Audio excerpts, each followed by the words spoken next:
కేవలం 7999K up to 10 kgs వరకు బరువు తగ్గి అధిక బరువు నుంచి వచ్చే ప్రధాన సమస్యలను దూరం చేసుకోండి. యంగ్ హీరోస్ కి హిట్లిచ్చి లేడీ లక్ గా మారిన సంయుక్త మీనన్ వరుస విజయాలతో దూసుకెళ్తున్న బాలయ్యకు మాత్రం ఫ్లాప్ ఇచ్చింది. ఆమె మ్యాజిక్ యంగ్ హీరోస్ కే వర్కౌట్ అవుతుందా?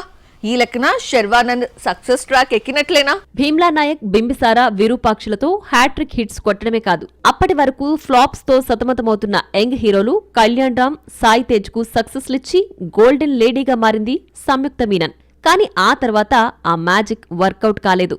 వరుసగా నందమూరి వారసులతో జోడీ కట్టి వాళ్లకు ఫ్లాప్స్ ఇచ్చింది.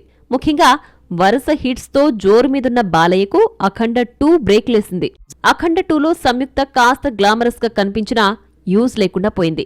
అందుకే మళ్లీ న్యాచురల్ లుక్ లోకి మారిపోయి శర్వానంద్తో నారీ నారీ నడుమ మురారి అంటూ ప్రేక్షకుల ముందుకొస్తోంది. సంక్రాంతి బరిలోకి దిగిన ఈ సినిమా ఇటు సంయుక్తకే కాదు, ఏజెంట్ గర్ల్ సాక్షి వైద్యకు కూడా చాలా కీలకమే. ఈ సినిమా తర్వాత ఉస్తాద్ భగత్ సింగ్ ఆఫర్ వచ్చినప్పటికీ కొన్ని అనివార్య కారణాలతో క్విట్ అయిన ఈ భామ ప్రజెంట్ ఈ సినిమాతో నిరూపించుకోవాల్సిన టైం.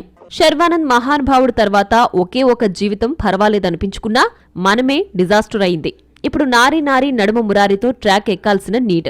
ఇలా ముగ్గురికి కంబ్యాక్ కావాల్సిన సిట్యువేషన్. మరి కళ్యాణ్ రామ్, సాయి తేజ్ విషయంలో వర్కౌట్ అయిన లేడీ లక్ శర్వా విషయంలో వర్కౌట్ అవుతుందా? ఈ మూవీ ఈ ముగ్గురికి కెరీర్ టర్నింగ్ పాయింట్ అవుతుందా? ఈ సినిమాతో బోణి కొట్టి స్వయంభూతో పాటు ఈ ఏడాది రిలీజ్ అయ్యే సినిమాలకు శుభారంభం పలకబోతోందా? Let's watch.